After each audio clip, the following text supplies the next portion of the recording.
Hello everyone, welcome back to our channel dear Surya maths. ఈ వీడియోలో RRB group డికి సంబంధించి first మనకి నోటీసులో ఏం రావడం జరిగింది, ప్రజెంట్ నోటీసులో ఏమొచ్చింది, అలాగే మనకి ఎగ్జామ్ డేట్స్ ఎప్పుడు ఉండొచ్చు ఏంటి అనేది కంప్లీట్గా ఒకసారి ఈ వీడియోలో డిస్కస్ చేద్దాం. వీడియో డిస్కస్ చేసే కంటే ముందు మనకి ఒసావల్ బుక్స్ వాళ్ళు మనకి లేటెస్ట్గా స్టెనోగ్రాఫర్స్ గ్రూప్ సి గ్రూప్ డికి సంబంధించి బుక్స్ రిలీజ్ చేయడం జరిగింది. ఇది 2026 అప్డేటెడ్ కంటెంట్. ఇందులో 19 సాల్వ్డ్ పేపర్స్ ఉంటాయి విత్ బ్రీఫ్ ఎక్స్ప్లెనేషన్. ఇందులో 2017 నుంచి 2025 వరకు క్లియర్గా పేపర్ ఎక్స్ప్లెనేషన్ ఉంటుంది. Intelligence and reasoning, general awareness, English language and comprehension. ఇది మనకి 100% అప్డేటెడ్ కంటెంట్. ఇది 2017 నుంచి 2025 వరకు లేటెస్ట్ ఎగ్జామ్ వరకు అన్నీ మనకి ప్రీవియస్ ఇయర్ అన్నీ కూడా చాలా క్లియర్గా ఎక్స్ప్లెయిన్ చేయడం జరిగింది. 2014 నుంచి 2024 వరకు కేటగిరీ వైజ్ కట్ ఆఫ్ అండి ఇది. తర్వాత మనకి సబ్జెక్ట్ వైజ్ అనాలిసిస్ కూడా ఇచ్చారు. ఇంగ్లీష్, అలాగే జనరల్ ఇంటెలిజెన్స్ అండ్ రీజనింగ్, తర్వాత జనరల్ అవేర్నెస్ కంప్లీట్గా మనకు ప్రతిదీ కూడా ఇవ్వడం జరిగింది. ఆంధ్రప్రదేశ్ అండ్ తెలంగాణకు సంబంధించి తెలంగాణలో హైదరాబాద్లో బుక్ స్టోర్లో ఈ బుక్స్ అవైలబుల్గా ఉన్నాయి. అట్ ద సేమ్ టైం ఆంధ్రప్రదేశ్లో అయితే విజయవాడ, విశాఖపట్నంలో కూడా ఈ బుక్ స్టోర్స్లో బుక్స్ అవైలబుల్గా ఉన్నాయి. తర్వాత మనకు కంప్లీట్గా previous year paper with brief explanation ఇవ్వడం జరిగింది. మీకు ఎవరికైనా ఇంట్రెస్ట్ ఉంటే ఈ బుక్స్ లింక్స్ నేను మన టెలిగ్రామ్ ఛానల్లో వీడియో డిస్క్రిప్షన్లో నేను ఇస్తాను, ఒకసారి చెక్ చేయండి. గ్రూప్ డికి సంబంధించి నోటీస్ రిలీజ్ చేసినప్పుడు ఏమైందంటే నోటీస్లో ఐటీఐ క్యాండిడేట్స్ అని చెప్పేసి చెప్పడం జరిగింది. తర్వాత మళ్ళీ ఐటీఐ క్యాండిడేట్స్ ఒక్కరే పెడితే ఎవరైతే 10th క్లాస్ చదువుకున్నారో వాళ్ళందరికీ ఇబ్బంది అవుతుందనే ఉద్దేశంతో ఆ నోటీస్ క్యాన్సిల్ చేసి 10th ఆర్ ఐటీఐ అని చెప్పేసి నోటిఫికేషన్ రిలీజ్ చేయడం జరిగింది. అంటే అర్థం ఏంటంటే 10th క్లాస్ చదువుకున్న వాళ్ళు కూడా గ్రూప్ డి అప్లై చేయొచ్చు, at the same time 10th class or ITI చేసిన వాళ్ళు కూడా అప్లై చేయొచ్చు అని చెప్పేసి మళ్ళీ సెకండ్ నోటిఫికేషన్ మనకు రావడం జరిగింది. ఫస్ట్ నోటిఫికేషన్ అయితే ఓన్లీ ఐటీఐ క్యాండిడేట్స్ అప్లై చేయాలని వచ్చింది. 10th క్లాస్కి సంబంధించి ఎవరైతే ఎలిజిబుల్ అవుతారో వాళ్ళు అప్లై చేసుకోవచ్చు అని చెప్పేసి ఫస్ట్ నోటిఫికేషన్ రావడం జరిగింది.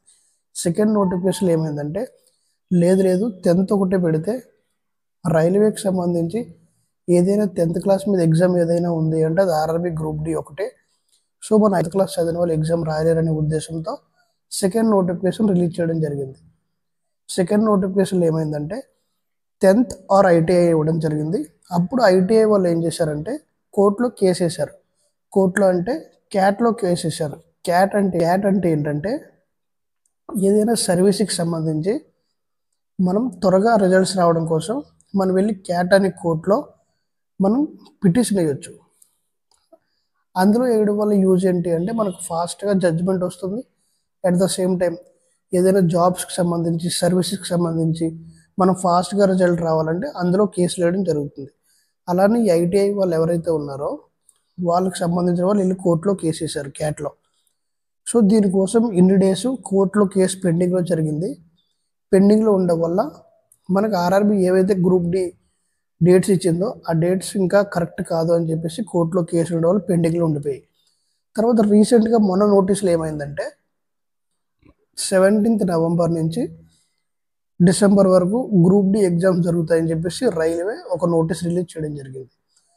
వాటికి తగ్గట్టుగా ఎగ్జామ్స్ ఎందుకు జరగలేదు అంటే ఎవరైతే ఐటీఐ వాళ్ళు ఉన్నారో వాళ్ళు వెళ్ళి కేసు వేయడం వల్ల ఆ డేట్స్ ప్రకారం ఎగ్జామ్స్ జరగలేదు. లేకపోతే మనకు రేపటి నుంచి are day after tomorrow 17th నుంచి ఎగ్జామ్ స్టార్ట్ అయిపోవాల్సి ఉండేది రైల్వే గ్రూప్ డి. ఈ క్యాట్ అనే కోర్టులో కేసు వేయడం వల్ల ఈ ఎగ్జామ్స్ పోస్ట్ పోన్ అయ్యాయి. లేటెస్ట్గా మనకు ఆర్ఆర్బి గ్రూప్ డికి సంబంధించి 2 నోటీసులు రావడం జరిగింది. ఒకటి క్యాట్ కోర్ట్ నుంచి, ఇంకొకటి ఢిల్లీ హైకోర్టు నుంచి. క్యాట్ కోర్ట్ ఏం చెప్పిందంటే మీరు ఐటీఐ ఒకటే పెడితే 10th క్లాస్ ఎవరైతే చదువుకున్నారో వాళ్ళకి ఇబ్బంది అయిపోతుంది. లేదు 10th ఆర్ ఐటీఐ చదివిన వాళ్ళు ఇద్దరు ఎలిజిబులే. రైల్వే సెకండ్ నోటీస్ ఏదైతే రిలీజ్ చేసిందో దానికి తగ్గట్టుగానే మీరు ఎగ్జామ్స్ కండక్ట్ చేయండి.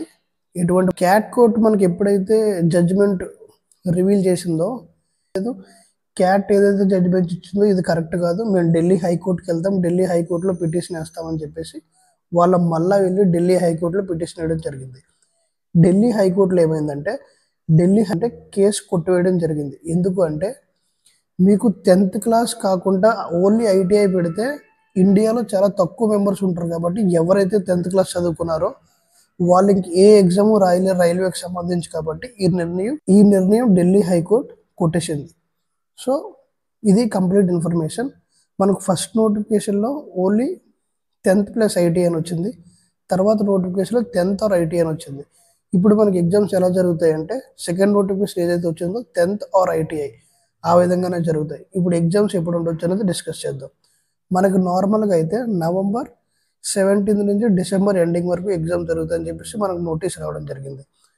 దానికి సంబంధించి ఎటువంటి అప్డేట్ లేదు కాబట్టి మనకి 10 days బిఫోరే సిటీ లొకేషన్ మనకు తెలియాలి. కాబట్టి ఇప్పటి వరకు మనకి ఎటువంటి ఇన్ఫర్మేషన్ లేదు. కాబట్టి లేటెస్ట్గానే మనకి కోర్టుకి సంబంధించి డీటెయిల్స్ రావడం జరిగింది. కాబట్టి ఆ నోటీస్ ఏదైతే November 17 నుంచి ఉందో దానికి సంబంధించి దానికి యథావిధిగా ఎగ్జామ్ జరగడానికి అయితే ఛాన్స్ లేదు అతి తొందరలోనే. ఎందుకంటే క్యాట్ కోర్టు పిటిషన్ కొట్టేసింది, కేసు ఎత్తివేసింది. At the same time Delhi హైకోర్టు కూడా కేసు ఎత్తివేసింది కాబట్టి లిఫ్ట్ చేశారు. కాబట్టి ఇంకా ఎటువంటి ప్రాబ్లము లేదు. ఇక్కడి నుంచి ఏం చేస్తారంటే మనకి అఫీషియల్ ఆర్డర్ కూడా వచ్చేసింది. కాబట్టి రైల్వే వారు అతి తొందరలోనే ఎగ్జామ్ డేట్లు రిలీజ్ చేసే ఛాన్స్ ఉంది. నేనే కాదు చాలా మంది చెప్తున్నారు. చాలామంది యూట్యూబర్స్ కూడా మనకి ఆల్రెడీ అప్డేట్ చేయడం జరుగుతుంది. నేను ఎందుకు ఇంత లేట్గా అప్డేట్ చేస్తున్నానంటే క్లారిటీగా జడ్జిమెంట్స్ అయితే వచ్చాయి కానీ దానికి సంబంధించి వాళ్ళ వెబ్సైట్లో ఢిల్లీ హైకోర్టు కానీ క్యాట్ కోర్టులో కానీ అఫీషియల్ వెబ్సైట్లో పీడిఎఫ్స్ పెట్టలేదు. వాళ్ళు అప్డేట్ చేసి జడ్జిమెంట్ ఇచ్చి ఆ పీడిఎఫ్ పెడితేనే 100% ష్యూర్ అది. సో అవి రాకుండా మనం వీడియో చేసి మిస్గైడ్ చేయడం ఎందుకు అని చెప్పేసి నేను పెట్టలేదు. ఇంకొక విషయం ఏంటి అంటే గ్రూప్ డీకి సంబంధించి ఎగ్జామ్స్ మనకి December 1st వీక్ నుంచి కానీ November ఎండింగ్ నుంచి కానీ ఉండొచ్చు. నాకు తెలిసినంత వరకు మండే ఆర్ నెక్స్ట్ వీక్లో మనకి రైల్వే ఒక నోటీస్ రిలీజ్ చేసి ఎగ్జామ్స్ ఇప్పటి నుంచి ఉంటాయని చెప్పేసి కంటిన్యూ చేస్తుందని అనుకుంటున్నాను. ఎందుకు అంటే ఆర్ఆర్బి ఎన్టీపీసీ డేట్స్ కూడా వచ్చాయి. కాబట్టి గ్రూప్ డి కంప్లీట్ అయిపోతే ఒక సైకిల్ మొత్తం కంప్లీట్ అయిపోయినట్టు. రైల్వే ఏవేవైతే నోటిఫికేషన్ రిలీజ్ చేసిందో లాస్ట్ నోటిఫికేషన్ గ్రూప్ డిఏ. కాబట్టి గ్రూప్ డి కూడా కంప్లీట్ అయిపోతే నెక్స్ట్ సైకిల్ ఆర్ఆర్బి గ్రూప్ డికి సంబంధించి కంప్లీట్ అయిపోతే next cycle RRB NTPC notifications already రావడం జరిగింది. ఈ మంత్ మనకు 21, 27 ఒకటి అప్లికేషన్ ఎండింగ్ డేట్స్ ఉన్నాయి under graduates and graduates. So ఆ సైకిల్ స్టార్ట్ అవ్వాలంటే ఫస్ట్ ఈ గ్రూప్ డి కంప్లీట్ అయిపోవాలి. ఈ గ్రూప్ డి అయిన వెంటనే 2026 సైకిల్ స్టార్ట్ అవుతుంది. నేను అనుకునేది ఏంటంటే నెక్స్ట్ వీక్లో మనకి ఎగ్జామ్ డేట్స్ రావచ్చు. సో ఎవరైతే ప్రిపేర్ అవుతున్నారో వాళ్ళందరూ కూడా కొంచెం ఇంకా జాగ్రత్తగా ప్రిపేర్ అవ్వండి. మనకు అతి తొందరలోనే ఎగ్జామ్ డేట్స్ వస్తాయి. వచ్చిన వెంటనే నేను మళ్ళీ ఇంకొక అప్డేట్ ఇస్తాను.